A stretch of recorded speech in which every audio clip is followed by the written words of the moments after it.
Hey everyone, Assalamu alaikum. Welcome back to Sana Malik Designs. I hope you all are doing well.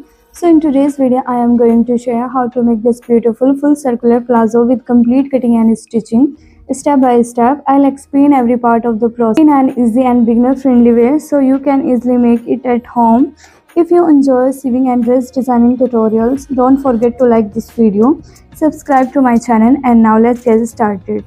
Beautiful palazzo को बनाने के लिए यहाँ पर मैंने 5 मीटर जॉर्जेट फैब्रिक यूज़ किया है and 3 metre shantoon fabric use किया है। यहाँ पर 5 मीटर फैब्रिक को 4 फोल्ड करके हुए रख लिया है। This is a 4 folded fabric hair.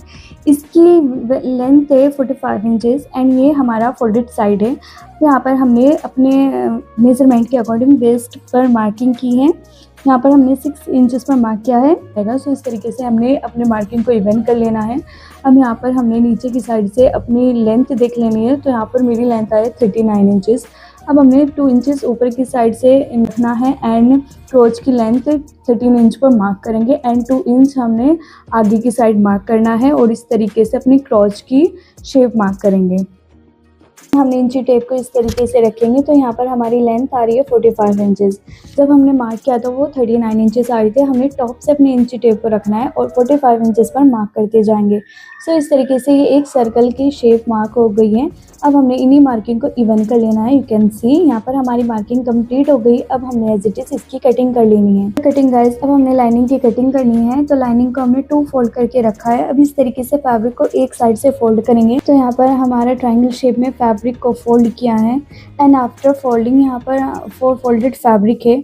अब ये फैब्रिक के ऊपर हमने जो मेन फैब्रिक कट किया था उसको अच्छी तरीके से रखेंगे और गाइस वेस्ट एंड क्रोच को हमने लाइनिंग पर ट्रेस कर लेना है। अब हमने 2 इंचेस इंची टेप को ऊपर की साइड से रखेंगे और इसकी लेंथ मार्क करेंगे।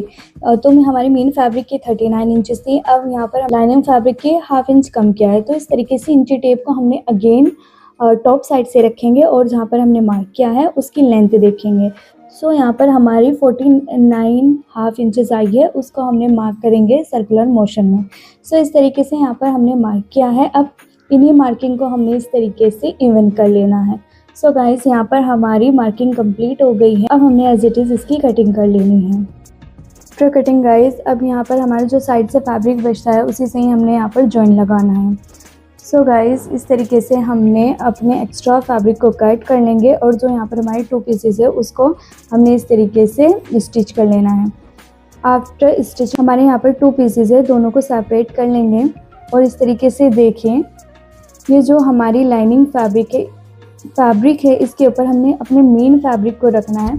सो लाइनिंग के राइट साइड पर हमने मेन फैब्रिक के रॉन्ग साइड को रखना है।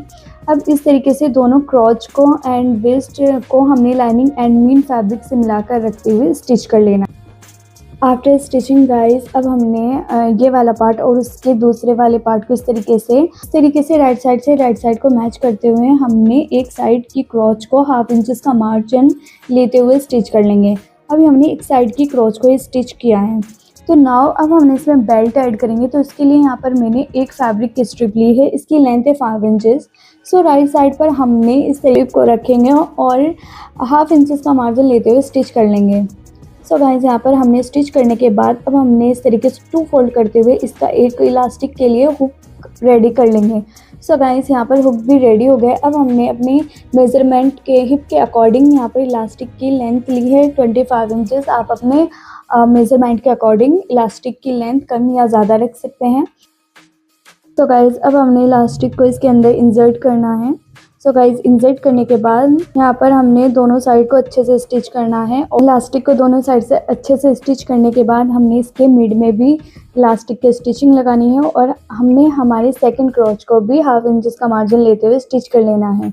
अब हमने इस तरीके से अपने बाजू को रखेंगे और सेंटर से भी इसको क्लोज कर लेंगे एंड अपनी लाइनिंग फैब्रिक को 2 फोल्ड करते हुए भी स्टिच कर लेंगे और जो हमारे मेन फैब्रिक है उस पर हमने पीको करनी है या आप सिंपली 2 फोल्ड करते हुए भी इसको स्टिच कर लेंगे।